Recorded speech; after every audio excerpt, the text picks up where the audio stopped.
Anybody who thinks sports and politics shouldn't mix probably doesn't like what's going on, probably won't like what's going on today on this program.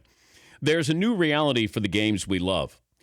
Players using their platform to express their opinions, and this weekend you had the confluence of sports and politics that was taken to the next level. President Trump made critical comments about NFL players, also disinvited the Golden State Warriors, including Steph Curry.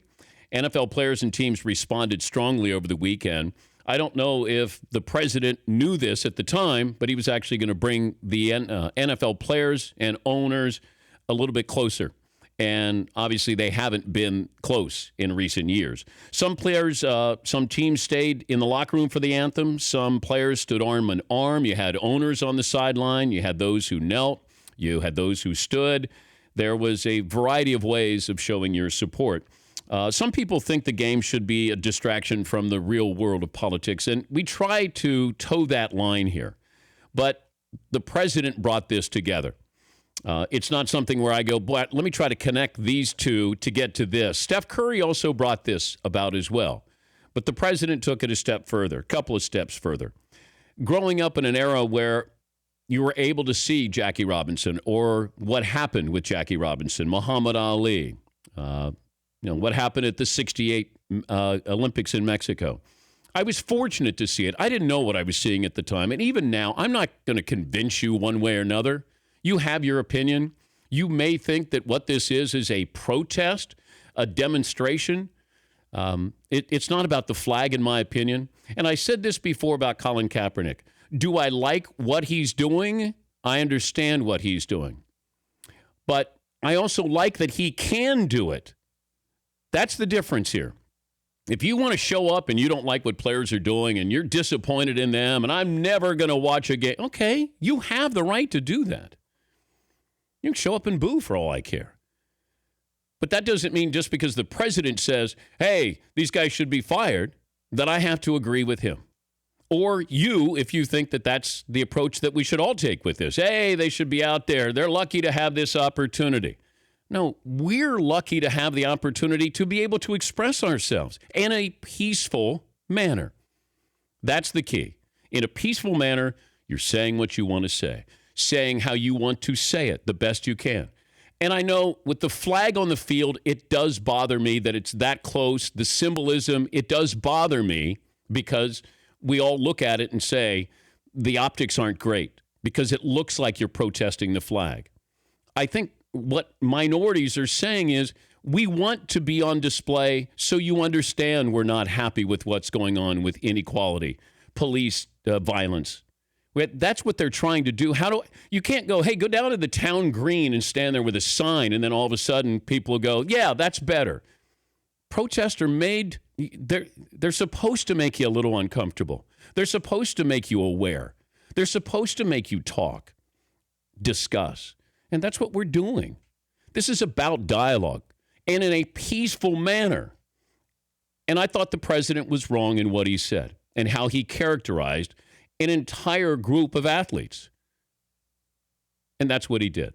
Now, he's playing to his audience in Alabama. I get that. But also, you can't call them SOBs. You're the president of the United States. That's not what you're about. We're about inclusion. And you're not preaching that. And you did say a year ago, hey, peaceful protest. Everybody should have the opportunity to do that. That's what they're doing. I mean, that's what you said. And I know you're playing for a home field advantage there in Alabama. I get all of that. And we can disagree on that. But I also think you have to evolve with this. You have to understand and can't have a myopic view that says, yep, those guys are lucky. You know what? Fire them. They don't want to stand for the flag. The flag represents something different to other people. Certainly white people can look at it and go, that flag, hey, my father fought. My dad was a Marine. I mean, I might have to sit down and have a discussion if my father were alive to say this is what's going on. But hopefully you could have a dialogue that says this is why they're doing it. It's not about the flag. It's about far more than that to them. The flag is not the same thing to them as it is to us. And I'm saying white America. All they're saying is just notice. Let's talk. Let's move it forward. And that's what you want. Now, it's one thing to have a protest. We're going to have Charles Barkley on. I want to know where we go with this, because it's one thing to just do this prior to a game. And I don't want to hear I'm not watching the NFL any longer. I do not believe for a second somebody goes, let me tune into the protest, and then I'm not watching the NFL anymore. I don't believe that.